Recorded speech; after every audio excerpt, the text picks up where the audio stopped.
अस्सलाम वालेकुम। जुमातुल मुबारक मेरी तरफ से। आज माशाल्लाह से 9वां रोज़ा है, तो पहला अशरा ख़त्म होने वाला है, तो इंशाल्लाह ताला दूसरा अशरा भी शुरू हो जाएगा।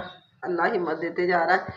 हम तस्बीह पढ़ने के लिए गए हुए थे, तस्बीह पढ़ के आए तो मेरा वज़ू था, मैंने कहा चलो कुरान पाक की तिलावत कर ले। अभी मैं आज 9वां पारा मेरा चल रहा है माशाल्लाह से।